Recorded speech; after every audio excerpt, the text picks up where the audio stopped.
Hi, and welcome back to my garden on this very auspicious day, the 23rd of September. Auspicious, I hear you ask? Well, today is the first day of the final 100 days of the year. People on the internet are fond of these monthly challenges, 30-day challenges, the ever-popular Movember, things like that. But 100 days is a very nice, neat, round number. Enough time that you really can do quite a lot. And yet, it makes sense from a kind of countdown point of view. 100, each day is 1%, yeah, that sort of thing. And I have some experience, I must confess, in these countdowns. When I was leaving the teaching profession, my last year at St. Paul's, I've mentioned before I used to keep a little notebook, the famous Larry story. I'll perhaps pop that in the notes for those of you who missed it. But I'd kept these little notebooks in my top pocket, and as I ran up towards my final day of teaching, I did a 100-day countdown. And some of my colleagues cheered me on, a sort of camaraderie, the one that's going to get away, a little bit of vicarious wishful thinking, if only I could be you, leaving this job to become retired in a tropical paradise, sort of leading the life of leisure, as I would paint it rather cheekily. And I don't want to suggest that people were unhappy working at my school, far from it, but teaching is a demanding and tiring profession, and certainly one where you build up to the end of the year and it just gets more and more frenetic. External exams, report writing, prize givings, and all those sort of things. The pressure builds up, the jobs build up, and it can get a little taxing. And so there were well-wishers who could see the joy of bringing 25 years of high school teaching to a close on a daily countdown basis. Of course, equally there were those who I think were more than a little resentful and bitter. Perhaps they wanted to be me, or perhaps they thought I was making fun of things, which to a degree I suppose I was. But I wouldn't say making fun of things, I was just having a laugh, that's what I did. And so there were people who I guess probably resented that, and there was one who was a sort of in a category all of his own, the often mentioned, the illustrious Peter Green. What a name. Peter Green was a real character, is a real character, great bloke, and he cautioned me against what I was doing, but for a very good reason. He said, Neil, you need to live each day and just enjoy the day for what it is. What you're doing is actually wasting days. You are killing time, I suppose he was suggesting, to a new level. And killing time isn't a good thing, because time is the one thing that, it's a precious resource. And at the same time, the time we have is the one thing we truly do have, the here and now.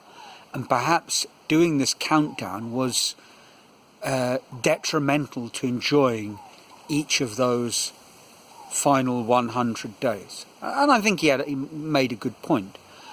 I, of course, did it anyway, and I think it did me a lot of good in some ways, because in my little diary I was penciling in important dates, when the people would come to give the shipping quote, packing days, jobs that had to be signed off on. It was essentially, as Seth Godin would put it, a shipping date. And everything became a shipping date then.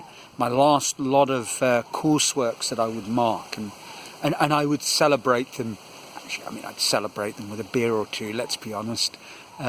Whoever felt like joining me on the final ever meeting of this or reporting of that.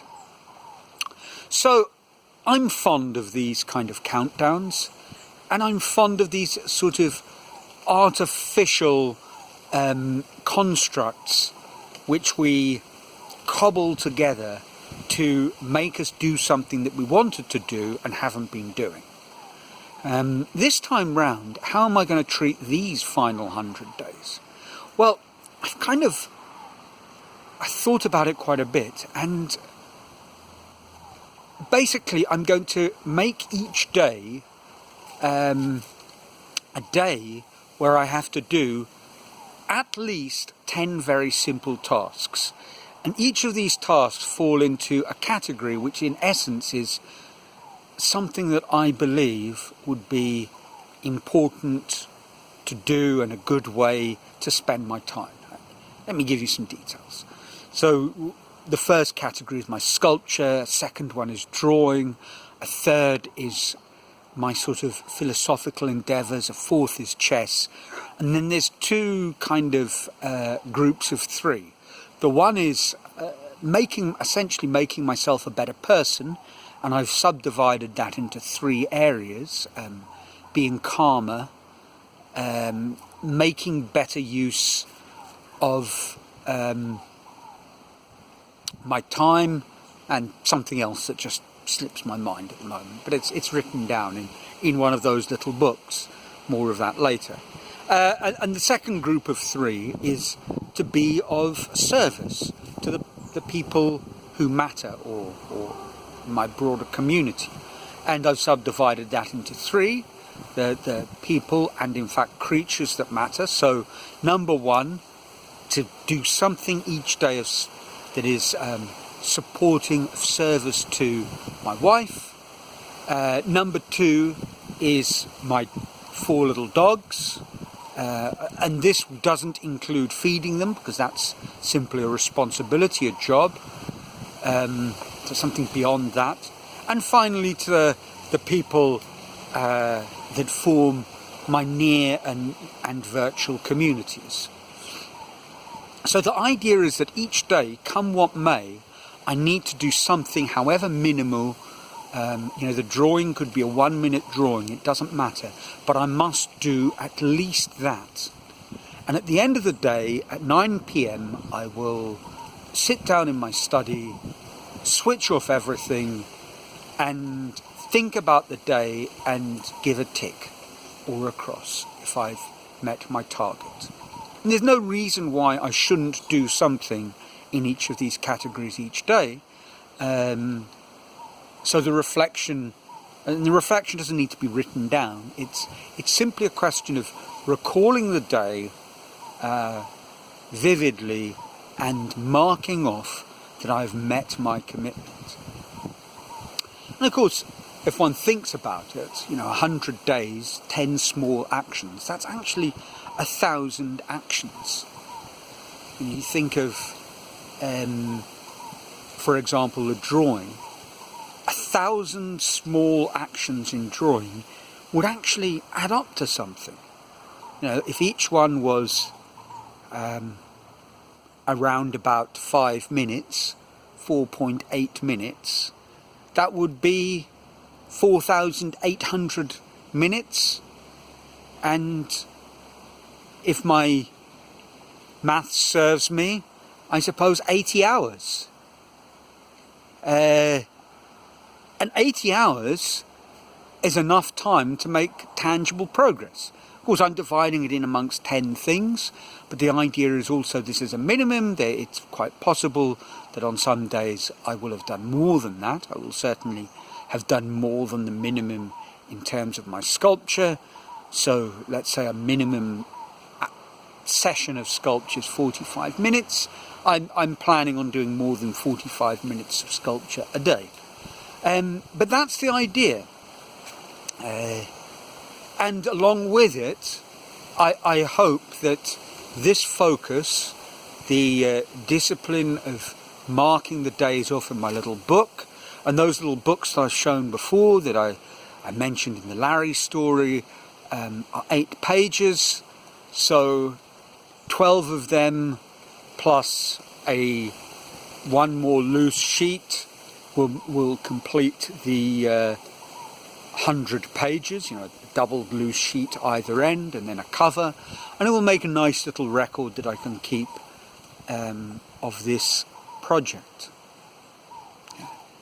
I suppose there's a risk in all of these, and I read this somewhere recently, someone sort of saying that one of the real problems is that very quickly our metrics become our goals.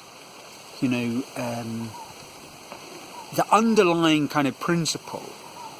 Let me give a really solid example. Universities have as a goal, one of theirs, to enrol good students who want to be at the university or contribute to the university, who have the ability to take advantage of what it has to offer, and so forth. And universities have faced the age-old problem of supply being considerably less than the demand, especially a institution of good name and repute.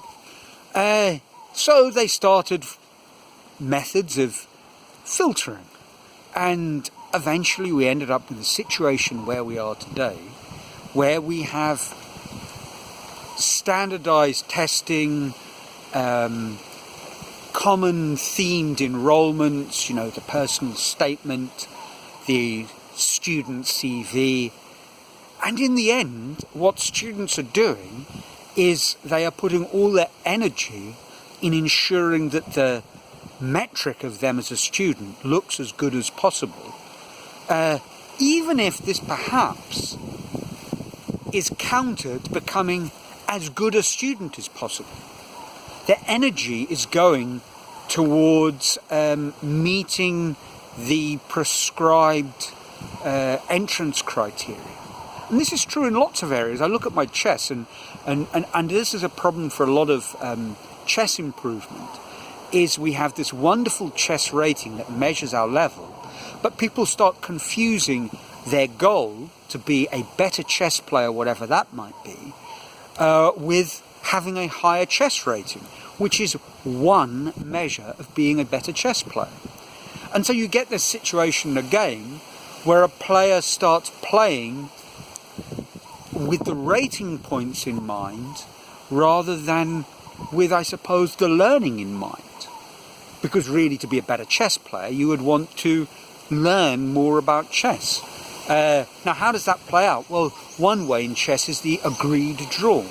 So in a position, it is possible, the regulations have shifted over time and depend very much on the level of your competition. But for example, when I played, you could agree to draw a game with your opponent. And then there's a good reason for that, there are some positions which quite clearly, emphatically, can be won by neither player. And so just playing on for another 2 hours when we know that inevitably the pieces will come off and we'll be left with king versus king, you agree a draw to save yourself the effort to conserve energy. But what starts to happen is that lower rated players are tempted to agree a draw with higher rated players because they will gain rating points. The chess rating is based on outperforming what you're expected to do, when in fact the correct strategy from a learning point of view might be to play on in the position to learn how better to play the position. So chasing after the metric can be a real sort of limitation in your actual learning. And in what I'm doing, the objective is to create good habits by small actions performed each day.